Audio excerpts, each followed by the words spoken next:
Welcome everyone to Gussy Boy, the show where we dive into all things college hockey. We're your hosts. I'm Jasper, Clay, and today we're taking a full tour of the national picture. We're talking top teams, sleeper picks, questions from fans, and what's shaping up to be one of the most competitive seasons we've seen in years. Whether you're a diehard follower of the Big Ten, Hockey East defender to the grave, or just stumbled here because you heard the words Frozen 4 and we're interested, you're in the right place. Let's jack the puck and get into it. Clay? All right, yeah, so just a little recap of last week. We called two different upsets that were going to happen. And, I got mine right. I called Union College beating Quinnipiac, and I was proved right. Beautiful little 4-0 win from Union College, just complete domination. And like I said, Quinnipiac just wasn't up to the scuff to beat Union. Jasper, on the other hand. Yeah, we had St. Cloud over number 5 North Dakota. First game of the weekend didn't look very promising, but second game almost had him there. Beat him on shots, but in the end, the boys couldn't get it done. Letting up a shorthanded goal. North Dakota scored a shorthanded goal over St. Cloud State. You know, their defense maybe not as good as North Dakota's. So, but that's in the past. I'll take my punishment at the end of today's episode.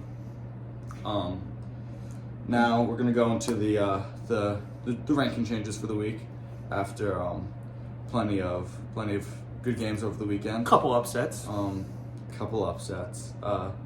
Notably, biggest changes: Dartmouth up 2, now to number 8, still undefeated.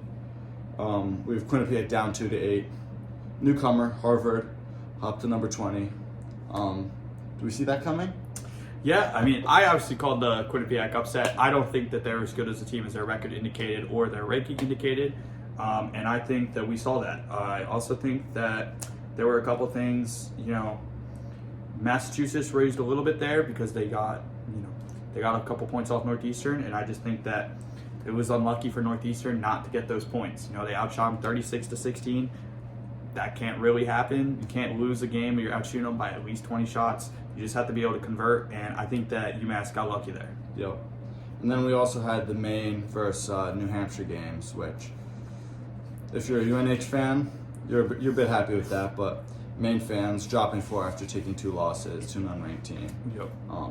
Doesn't look good. 1 for Hockey East standings and 2 for the overall scoreboard. So those are our big games of the week. And so we have a short week this week. Big Ten's not playing, so there's not too many conference games going on this week. And with that, there's only one ranked matchup this week. Our Northeastern Huskies at number 11 versus the terrible Terriers over there at number 20. And it's the last game in Matthews Arena, the oldest conversion ice hockey basketball arena in the country, in the world. And it's the last ever sporting event to be played there. I think that Northeastern's going to come out motivated. They just didn't perform, they weren't able to convert against UMass, and I think that they're going to change that against BU. Obviously, already have shared points 4-2 with BU, and I think that they're going to beat BU tonight, just straight out. I agree. One game, last game. I think the boys are hungry, especially after Sunday. They wanted it, but couldn't convert, and that's going to fuel them along with their last game at the home rink. So, yep, I agree. The energy is going to be there. The crowd's obviously going to be behind the Northeastern players, and I just think that they want this more than BU, and also they have the quality over BU. Yep. All right, next game, number 19 Colorado versus Miami of Ohio. So, obviously we have a lot of games that aren't in conference this weekend because, schools are going on break, and the boys are getting a little rest, especially before some of them head overseas for the tournament. Colorado College, honestly, this is my upset pick this week. I think Miami's going to take Colorado College. They've been sitting low in the rankings. I think it's their time to go. Miami, Ohio, with this win, should push them into the top 20. I don't know how much of an upset this would actually be, because, on paper it is a ranked team versus an unranked team, but I think it's kind of a cop-out if you're going this year upset because you are having a team right on the bubble being ranked and a team on the bubble being unranked. if you call that team that's desperate to keep their ranking versus a team that's desperate to push up, I don't know how much of an upset that's actually going to be. But moving on, we have Arizona State versus Minnesota Duluth. Number 5, I just don't see any real way for Arizona State to come and win this game. I think that, Minnesota Duluth is just the better team, and they're just going to show that it could get ugly. Yep, I agree. I don't think Arizona State knows how to play football. They don't know how to play hockey for sure. Down there, they can't even keep ice. So we're going Minnesota Duluth on this one. Nice little easy game for them before they take a couple weeks off. Yep, and then next, UNH versus Dartmouth. UNH obviously just swept Maine. Great results for them. Also, Dartmouth might be a little inflated with their rankings. They are undefeated. Good for them. They beat Cornell, but have they really been tested outside of Cornell? Obviously, Ivy League starts later, so they played less games. That could arbitrarily, make them undefeated because they just had less chances to lose. So I think that UNH has a very, very good shot of winning this game. Obviously, just beat Maine, swept Maine, and I think that they're going to give Dartmouth a run for their money, and they're going to win. Yeah. I disagree. I think we have Dartmouth. I do think Dartmouth's overrated, but UNH isn't the team to show that. As Clay said, one win against a ranked team, Cornell. But other than that, we don't know. I mean, they played St. Lawrence last weekend. That's not showing much of who they are. Their challenging schedule is going to start soon. I think UNH will start showing who they really are. And I think we'll give them a hard time, but I don't think Dartmouth will get upset. Yep, and then next we have 14 Minnesota State versus Augustana in South Dakota. Yep. I think that Minnesota State, they are, I just haven't been too impressed by Augustana, to be honest. Don't see them being able to upset a ranked team. And I just think that Minnesota State should be able to go into the break pretty easily, get their nice win, and, enjoy that. Yeah, this would be good. This is a big game for their conference. Obviously, Minnesota State sitting much higher, a bit higher than Augustana, but Augustana gets the upset here. It's big for them. They move up. All right. Terrible takes. Minnesota State, they did okay last weekend, but I still think they're going to come out on top. This division isn't very competitive for Minnesota State, and that shows tonight, this weekend. All right, and then we have Denver versus St. Cloud. St. Cloud, Denver has looked very, very good. I don't know if St. Cloud really does have the quality to come and upset number 6. I just don't see that happening. I think that it's pretty cut and dry going to be a Denver win. Yeah, I agree, especially after the letdown last weekend. I don't have much hope in St. Cloud. They can't convert their shots. And against Denver, who had a bit of a slower start to the season, they're doing well now, and I think that they're going to take the game this weekend. All right, and then Lindenwood versus Maine.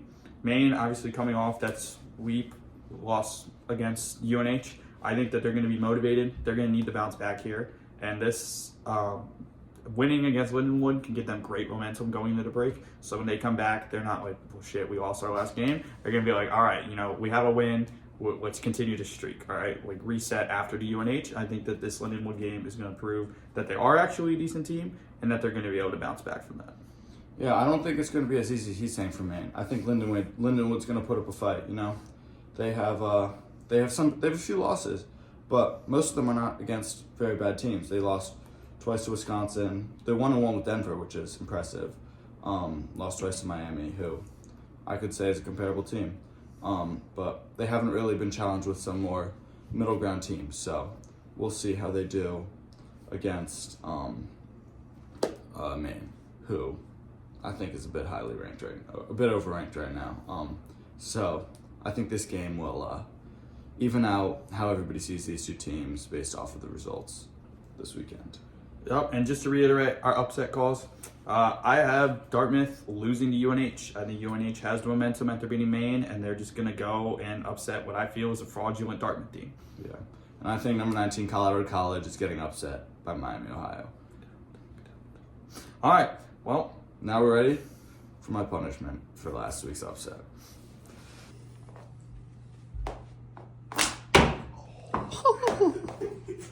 It's an identical it. Bro. Down.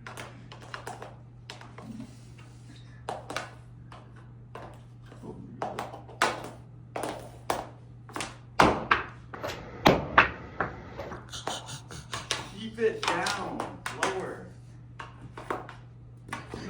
I hope you edit these out because I actually can't fucking hit it. Okay. Where'd that one go? Where'd that one go? To your right. No, left. Yeah.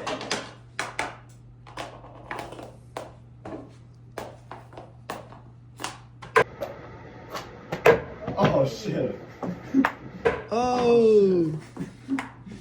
The first one was the best shot I had. Yeah, you dented the wall.